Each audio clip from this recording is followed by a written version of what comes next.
नमस्कार, मैं हूं आपके साथ परिधि रघुवंशी और आप देख रहे हैं प्रदेश बुलेटिन, जिसमें हम आपको बताएंगे हमारे प्रदेश की तमाम बड़ी खबरें। तो चलिए रुक करते हैं आज की खबरों की ओर। स्वास्थ्य विभाग के अधिकारियों ने जिंदल पैथोलॉजी लैब को नोटिस थमा दिया है, लेकिन अभी भी जिंदल पैथोलॉजी लैब के दस्तावेजों में लाइसेंस में अनियमितता पाई गई। मधुवाशी के संवाददाता मोहित यादव ने बीएमओ से मामले में संपर्क करने की कोशिश की, लेकिन बीएमओ ने इस मामले में चुप्पी साधी हुई है। मोहित यादव सिवनी से। आज हम जिला सिवनी के ग्राम छपारा में पैथोलॉजी लैब की विवेचना करने पहुंचे, जहां हमने तीनों लैबों की निरीक्षण करने के बाद दस्तावेजों का जब निरीक्षण किया गया, जहां पे जिंदल लैब के दस्तावेजों का जब हमने निरीक्षण किया गया तो वहां के दस्तावेजों में क्वेश्चन मार्क पाया गया। जब ये क्वेश्चन मार्क के बारे में हमने जिला स्वास्थ्य अधिकारी के वरिष्ठ अधिकारियों से जब बात की तो क्वेश्चन मार्क के बारे में उन्होंने कुछ जवाब नहीं दिया, वो मौन पाए गए और इसके बारे में उनके पास कोई जवाब नहीं था। सिवनी से मोहित यादव की रिपोर्ट।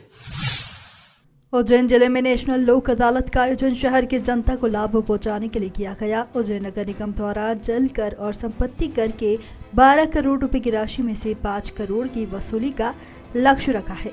अधिक से अधिक वसूली हो सके, इसके लिए निगम आयुक्त रोशन सिंह ने सभी जोनों का निरीक्षण कर निर्देश दिए हैं। जी बिल्कुल, आजकल टेक्नोलॉजी का उपयोग बहुत ज़रूरी हो गया है और हम लोग भी इसकी दिशा में बढ़ चुके हैं। तो जो हमारे प्रमुख चौराहे हैं, जो प्रमुख लोकेशंस हैं, वहाँ पे देखने में आता है कि चूँकि भीड़ इतनी ज़्यादा है कि बार बार गंदगी होती है, तो हम कैमरे के माध्यम से मॉनिटरिंग करने की अब शुरुआत कर चुके हैं। और जो स्मार्ट सिटी में हमारा जो ICCC सेंटर है, कमांड एंड कंट्रोल रूम, वहाँ पे कैमरे के माध्यम से मॉनिटरिंग होगी और जहाँ पे भी कोई अगर गंदगी फैला रहा है तो वो अलर्ट तुरंत आ जाएगा कि ये देखो वहाँ पे गंदगी फैला रहा है, और वो अलर्ट आ जाएगा, उसकी पहचान कर ली जाएगी और उनके ऊपर फिर स्पॉट फाइन लगाया जाएगा। तो निश्चित रूप से ये एक लोगों के बिहेवियर को रोकेगा और अनावश्यक जो लोग गंदगी फैलाते हैं उन पे एक लगाम लगेगी। ग्वालियर शहर की बहुड़ापुर पुलिस ने एक शातिर वाहन चोर को गिरफ्तार किया। कहने को यह चोर विकलांग है, लेकिन यह चोर पैर की जगह हाथ से किक मारकर वो गाड़ियों को स्टार्ट कर लेता था और पलक झपकते ही गायब हो जाता था। घोड़ापुल पुलिस द्वारा मुखबिर की सूचना पर एक व्यक्ति मोटरसाइकिल बेचने की फिराक में सूचना पर घेराबंदी कर पकड़ा और पूछताछ करने पर वो मोटरसाइकिल चोरी की होना पाया गया। जब उससे और बारीकी से पूछताछ की गई तो करीब उसने 12 मोटरसाइकिल चोरी करना बताया और एक एक्टिवा, तो उसकी निशानदेही पर 12 मोटरसाइकिल और एक एक्टिवा बरामद करी। घोड़ापुल पुलिस और उनकी टीम ने बहुत अच्छा काम करा। इसके लिए पुलिस अधीक्षक महोदय द्वारा उनको पूरी टीम को अलग से पुरस्कृत किया जाएगा। मध्य प्रदेश के ग्वालियर के बॉडी बिल्डिंग चैंपियनशिप कोच अभिषेक के नेतृत्व में 5 खिलाड़ियों ने बेंगलुरु और कोलकाता में आयोजित बॉडी बिल्डिंग चैंपियनशिप में फर्स्ट रैंक और गोल्ड मेडल जीतकर ग्वालियर मध्य प्रदेश का नाम रोशन किया। वही खिलाड़ी गोल्ड मेडल जीतकर ग्वालियर लौटे हैं और बताया है कि पिछले कई सालों से लगातार बॉडी बिल्डिंग चैंपियनशिप के लिए कड़ी मेहनत कर रही हैं। भोपाल के इटखेड़ी में आलमी तबलीगी इज्तिमा सुबह फजर की नमाज के बाद मौलाना इलियास साहब ने अल्लाह और इंसान की मिसाल एक कारीगर और मशीन से करते हुए अपनी बात आगे बढ़ाई। मौलाना ने कहा कि जिस तरह कोई मशीन बनाई जाती है तो उसके इस्तेमाल के लिए एक बुकलेट तैयार की जाती है। इस बुकलेट पर बताए गए तरीके से मशीनों को चलाना आसान होता है। इसी तरह अल्लाह ने इंसान को बनाया और उसके व्यवस्थित संचालन के लिए कुरान शरीफ भी दिया। कुरान में बताया कि तरीके से चलने पर इंसान रूपी मशीन कामयाब हो सकती है। दूसरे दिन के एतबार से जहाँ तक मुझे इत्तला दी गई है उसमें यह है कि कल से जो मजमा था तकरीबन हमने 1.5 लाख भरा, उससे दुगना हो चुका है और उसकी तैयारी के एतबार से जो हमने पंडाल लगाया था अब वो कम पड़ रहा है, तो पीछे उसके अतिरिक्त जो जगह पड़ी हुई थी उस पर नए पंडाल लगा के उनको वहाँ व्यवस्था की जा रही है। लगातार तकरीरें और बयान हो रहे हैं, एक दिन में कितने बयान हो रहे हैं? कितने बयान का तो यह है कि फजर की नमाज के बाद एक बयान होता है जो तकरीबन 2-2.5 घंटे का आज हुआ, और उसके अब जोहर की नमाज जो है जो होगी उसके बाद फिर बयान होगा, और असर के बाद भी थोड़ा सा जो शॉर्ट पीरियड होता है उसमें ही बयान होगा, और मेन बयान जो है मगरिब के बाद होगा। अब किसका बयान होगा ये हमारे पास इत्तला नहीं आई है, वो उसी वक्त जो बयान जिसका होगा वो सामने आ जाएगा। आज सुबह हमने अब जितनी हमारी पार्किंग साइट्स हैं उन पर हमने मुआयना किया जाके, और उसमें कुछ पार्किंग जो भर गई हैं उनके साथ दूसरी पार्किंग से उसमें है, और अक्सर पार्किंग जो है पीछे की तरफ जो खाली हैं उसमें उन सबको व्यवस्थित कर लिया जाएगा। ऐसी कोई घबराहट की उसकी नहीं है कि व्यवस्था। उज्जैन के महाकाल थाना अंतर्गत खत्रीवाड़ा क्षेत्र में सोनी कॉम्प्लेक्स के सामने रहने वाली गर्भवती महिला ममता के घर में घुसकर 2 अज्ञात महिलाओं ने शुक्रवार को लूट की घटना को अंजाम दिया। शिकायत मिलने के बाद पुलिस ने मामले में संज्ञान लिया। सर, एक दिन पहले शाम के 6:30 बजे की बात है। तब मैं किचन में काम कर रही थी तो वो गोदरेज की आवाज़ आई ना, जैसे ये इधर से, तो मैं आके बोली मैंने कि गोदरेज में, जैसे मतलब गोदरेज कौन, इनके बोली मतलब कि आप गोदरेज में क्या कर रहे हो। इतने तो वो भग गया, वो आदमी जो भी था वो। मैंने आवाज़ भी लगाई जोर जोर से, इतने वो चला गया था। फिर कल क्या हुआ? लेडीज आई थी तो मैं इसी कमरे में थी, तो उन्होंने नहीं, जैसे आई नहीं डायरेक्ट, मैं कोट पहन रही थी तो वो तो गिरा दिया और उस रुमाल से मुँह बांध के मेरे को अंदर धक्का दे दिया। तो मैं तो जैसे बेहोश टाइप हो गई थी। सर, प्रेग्नेंट भी हूँ, तो मेरे को उस ड्रम से मारा तो मेरे पेट में भी लग गई। तो मैं तो ऐसी बेहोश टाइप हो गई थी। और वो एक और क्या मालूम थी तो औरत थी वो, पर उसने तोड़ा ताड़ी करी, इसमें ईंट से मारा और ये कपड़े वपड़े सब बखेर दिए। और सर मिनट, बस 8 मिनट इतने मैंने फ़ोन लगा दिया, मेरे हाथ में फ़ोन था, तो इनको इतने वो आवाज़ सुनी और हमारे गेट बजा नहीं, इतने में तो वो भग गई। अच्छा। हाँ, पर वो चोरी का सामान में झुमकी, क्या कुछ पहनी हुई है महिलाएं के कलर? ब्लू कलर की साड़ी पहने थे, बस ये। महिलाएं ब्लू कलर की साड़ी पहनी? नहीं, एक को देखा सर, एक को देखा ही नहीं मैंने, मेरा मुंह बांध दिया नहीं सर उससे। आगे एक परिवार में जैसा कि शिकायत मिली थी कि कोई महिला उसके घर में जाके और कुछ साड़ियाँ और कुछ ज्वेलरी, कुछ रुपए चोरी करके ले गए हैं।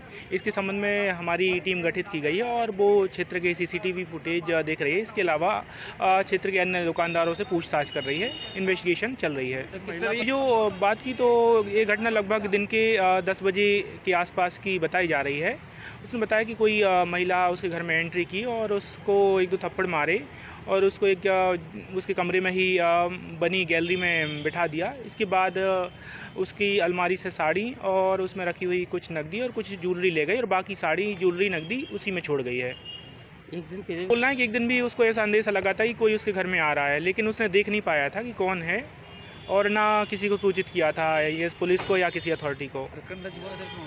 अभी इन्वेस्टिगेशन चल रही है और जैसे भी हमें साक्ष्य मिलते हैं उसके बाद प्रकरण दर्ज किया जाएगा। झारखंड में कांग्रेसी राज्यसभा सांसद धीरज साहू के ठिकानों पर छापे के दौरान मिली 250 करोड़ से अधिक काली कमाई को जब्त किया गया। भारतीय जनता पार्टी ने पूरे प्रदेश भर में धारानगर के मोहन टॉकी चौराहे पर कार्यकर्ताओं एवं पदाधिकारियों ने उपस्थित होकर धीरज साहू के पुतले को पहले जूते चप्पल से पीट कर आग के हवाले किया। पूरा मामला ये है कि कांग्रेस के भ्रष्टाचार ने विगत 70 सालों में देश को खोखला कर दिया था और अभी कल जो कांग्रेस का सांसद धीरज साहू, उसके यहाँ 20 कमरों में अकूत संपत्ति और काला धन मिला है। सिर्फ 5 कमरों को खोला है, उसके 5 कमरों को खोलने के बाद 220 करोड़ रुपए उसके मिले हैं। अभी 15 कमरे खोलना बाकी है और इस कमरों खुलने के साथ साथ पूरे देश भर में जो कांग्रेस का षड्यंत्र है, कांग्रेस का भ्रष्टाचार है, ये इन कमरों के माध्यम से उजागर हो रहा है। एक कांग्रेस के सांसद के घर के अंदर 220 करोड़ रुपए काला धन, पूरा गड्डियाँ, अलमारियाँ उसकी भरी हुई दिखी। ये पूरे इस घटनाक्रम ने पूरे कांग्रेस का भ्रष्टाचार उजागर कर दिया है, कांग्रेस की कलई के खोल के रख दी है। उसके विरोध में आज भारतीय जनता पार्टी के कार्यकर्ता हमारे दोनों मंडलों के अध्यक्षों के नेतृत्व में यहाँ कांग्रेस के भ्रष्टाचार का हमने पुतला दहन किया है। इसी निमित्त भारतीय जनता पार्टी के कार्यकर्ता एकत्रित हुए। धार के इंदौर अहमदाबाद 4 लेन पर नौगांव थाना पुलिस व ट्रैफिक पुलिस ने संयुक्त रूप से चालानी कार्रवाई की। नौगांव थाना प्रभारी सविता चौधरी ने बताया है कि हाईकोर्ट से निर्देश प्राप्त हुआ है कि 2 पहिया वाहन चालकों को हेलमेट पहनना अनिवार्य है और 4 पहिया वाहन चालकों को सीट बेल्ट लगाना अनिवार्य है। चालानी कार्रवाई के दौरान अवेयरनेस लाने के लिए वाहन चालकों को पहले समझाइश दी जा रही है। ऐसा है कि कार्रवाई तो हमारी सतत जारी रहती है, सतत जारी है। अभी रिसेंट में ही हाईकोर्ट से हमें निर्देश प्राप्त हुए हैं कि 2 पहिया वाहन चालकों को हेलमेट और 4 पहिया वाहन चालकों को सीट बेल्ट लगाना अनिवार्य है। ऐसे हम उनको लगातार समझाइश भी दे रहे हैं और समझाइश के बाद जैसे सेकंड टाइम, थर्ड टाइम कोई रिपीट हो रहा है व्यक्ति, तो उसकी हम चालानी कार्रवाई निकालेंगे। कितने चालानी कार्रवाई? अभी तक 5-6 की चालानी कार्रवाई हो चुकी है। आज हमारा टारगेट है कम से कम हम 20 चालानी कार्रवाई करेंगे। अच्छा, कई जो बुलेट गाड़ियां हैं साइलेंसर अलग से लगा के, हाँ, उन पर भी हमारा जो ट्रैफिक प्रभारी हैं वो लगातार कार्रवाई कर रहे हैं। हमारे भी अगर संज्ञान में ऐसे कोई तथ्य आते हैं तो हम उस पर चालानी कार्रवाई करते हैं। लगातार कार्रवाई चलेगी? लगातार कार्रवाई चलेगी। कई बच्चे दीदी स्टंट करते हुए भी देखे जाते हैं जो कि नाबालिग होते हैं। स्टंट करते हुए जो बच्चे देखे जाते हैं जो नाबालिग हैं उनके हम पेरेंट्स को बुलाते हैं, इनकी प्रॉपर काउंसलिंग करते हैं और पेरेंट्स ने अगर इनके पास लाइसेंस नहीं है और बच्चे को गाड़ी चलाने के लिए दी है तो उनकी भी चालानी कार्रवाई की जाती है। उज्जैन में साल की आखिरी नेशनल लोक अदालत में शहरवासियों ने बढ़ चढ़कर हिस्सा लिया। उज्जैन जिले में हजारों की संख्या में पेंडिंग केसों का निराकरण आपसी समझौते के साथ किया गया। लोक अदालत में राजीनामा करने वाले पक्षकारों को पौधों एवं भोजन का निःशुल्क वितरण किया गया है। जी, आज दिसंबर 2023 की ये वर्ष की आखिरी नेशनल लोक अदालत है, जिसमें आपने देखा कि बाहर प्री लिटिगेशन केसेस के निराकरण के लिए और न्यायालयों में लंबित प्रकरणों के निराकरण के लिए आज दिन भर से लोक अदालत का आयोजन किया जा रहा है। प्रातः 10:30 बजे दीप प्रज्वलन करके आज शुभारंभ किया गया और आपने देखा होगा कि यहाँ पर बैंक रिकवरी के केसेस जो प्री लिटिगेशन के हैं उसमें अपने खातों का निराकरण करने के लिए यहाँ पर बहुत अधिक संख्या में भीड़ आई है। मैं बताना चाहूँगा कि लोक अदालत में प्री लिटिगेशन और पेंडिंग केस दोनों प्रकार के निराकरण होते हैं। ख़ास बात यह है कि जो पक्षकार मामलों का निराकरण जिनका हो जाता है तो उनको इस आज के दिन को स्मृति स्वरूप उनके समझौते के रूप में उनको हम पौधा भी उनको उपहार स्वरूप देते हैं। बाहर फॉरेस्ट विभाग के सहयोग से पौधे की गाड़ी भी है जो पौधा वितरण कर रही है। इसके अलावा यहाँ पर मेडिकल टीम भी आई हुई है, मेडिकल टीम भी कर रहे हैं। आज भोजन अन्न एक्सप्रेस द्वारा पक्षकारों को यहाँ पर उनको भोजन की व्यवस्था भी आज की गई है और विद्युत मंडल के काफ़ी ऐसे केसेस जो अभी तक कोर्ट में नहीं गए हैं उनको एक अवसर दिया गया है कि वे अपने मामलों का निराकरण यहाँ पर प्री लिटिगेशन ग्रुप में करा लें और संभवतः शाम तक बहुत अच्छा रिस्पांस और बहुत अच्छा हमारे पास एक निराकरण का आंकड़ा आएगा, जिससे कि हम पिछली बार की भांति भी इस बार भी हम उज्जैन जिले से हम प्री लिटिगेशन और पेंडिंग केसेस को बहुत अधिक संख्या में निराकरण कराने में हम सफलता प्राप्त करेंगे और इसका लाभ सीधा पक्षकारों को जाता है, समय और धन की बचत होती है। माननीय जबलपुर न्यायालय के माध्यम से नेशनल लोक अदालत का आयोजन आज उज्जैन शहर में आयोजित किया गया है।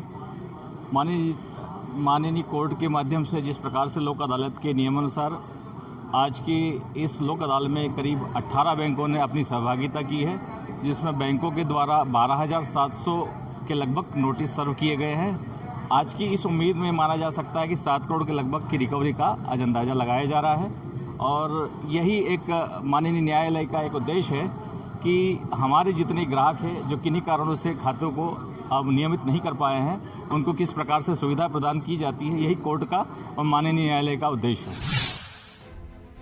मध्य प्रदेश में टूरिज्म को बढ़ावा देने के उद्देश्य से टूरिज्म बोर्ड द्वारा अन्य संगठनों के साथ मिलकर विभिन्न सुंदर स्थान पर कई तरह के कार्यक्रम आयोजित कर रहा है और इसी के तहत गांधी सागर फ्लोटिंग फेस्टिवल सफल होने के साथ ही 17 दिसंबर के कूनो फॉरेस्ट फेस्टिवल की शुरुआत को लेकर एमपी टूरिज्म से जुड़े सदस्यों ने मीडिया से चर्चा की।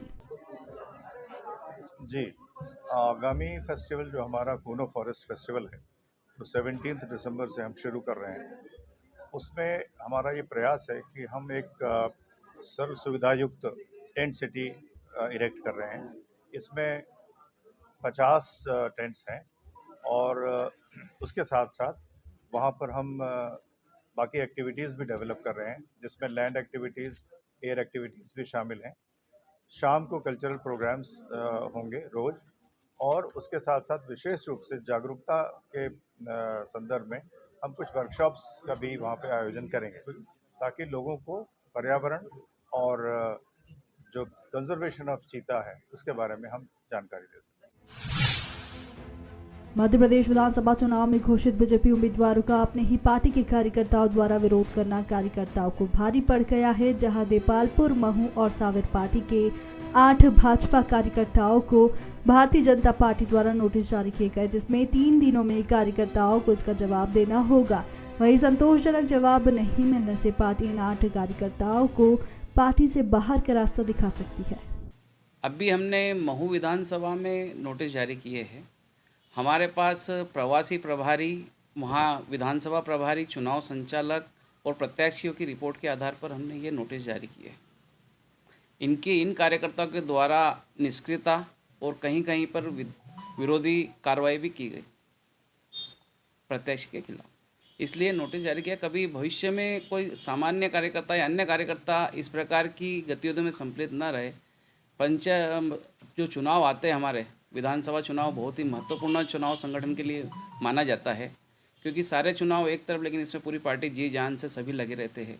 केंद्रीय नेतृत्व तो हमारा पूरा लगा हुआ था। माननीय मोदी जी रोड शो कर रहे हैं, अमित शाह जी यहाँ पर सभा ले रहे हैं, यहाँ पर नड्डा जी का रोड शो हुआ, यहाँ पर शिवराज जी, हमारे वीडी भाई साहब, सभी ने यहाँ पर सभाएं ली और हमारे स्थानीय कार्यकर्ताओं ने कहीं निष्क्रियता दिखाई और विद्रोह किया, तो इसलिए यहाँ पर नोटिस जारी करना जरूरी था। कौन से ये प्रत्याशी थे जिनका जो विरोध किया गया था? ये उषा ठाकुर जी हमारे प्रत्याशी वहाँ पर महू विधानसभा थे, उनका विरोध किया गया था। देपालपुर में कुछ लोगों ने राजन चौधरी जी के साथ काम किया है, तो उन लोगों को तो हमने पहले ही पूर्व में ही निष्कासित कर दिया था। कुछ नाम है तो वो अभी हमारे पास आएंगे तो उसको नोटिस देना। कुल मिला के कितने जो है कार्यकर्ता है जो कह सकते हैं उनको नोटिस जारी किए? अभी हमने 8 नोटिस जारी किए हैं, जिसमें हमारे पूर्व जिला अध्यक्ष भी है, पूर्व जिला पंचायत अध्यक्ष भी है, वरिष्ठ जन भी है और कुछ हमारे स्थानीय कार्यकर्ता है। और आज के लिए इतना ही। ऐसी तमाम खबरों को जानने के लिए आप देखते रहिए मधुभाषी प्रदेश।